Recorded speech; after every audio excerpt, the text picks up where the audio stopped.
my time. Yeah, it's all about the vibes. Okay, okay, okay. We're taking it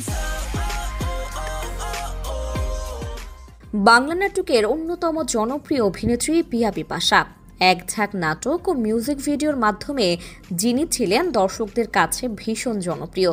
তবে বছর দুই আগে থেকে তিনি আমূল বদলে গিয়েছেন, জানিয়ে রীতিমতো অবাক তার ভক্তরা। বাংলা নাটকে ছিলেন নিয়মিত, হুট করেই নাই হয়ে গেলেন।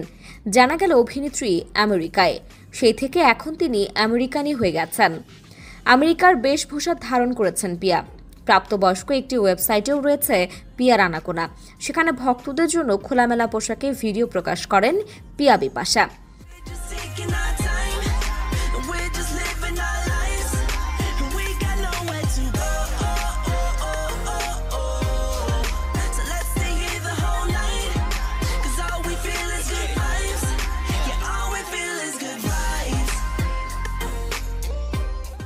2012 সালে লাক্স প্রতিযোগিতার মাধ্যমে ছবির অঙ্গনে পা রাখেন পিয়া বিপাশা।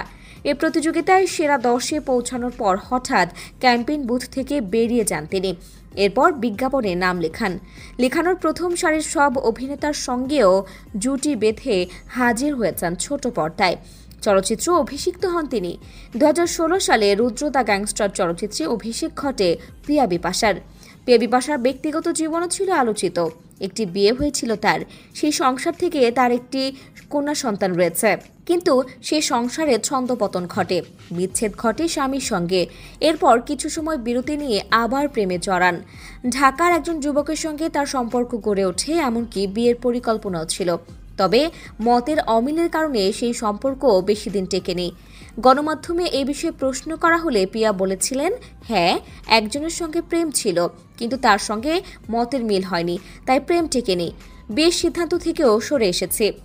বর্তমানে স্বামী ও সন্তান নিয়ে যুক্তরাষ্ট্রে স্থায়ীভাবে বসবাস করছেন। যুক্তরাষ্ট্রে স্থায়ীভাবে বসবাস করার পর বেশ কিছু পরিবর্তন দেখা গেছে এ তারকার মধ্যে।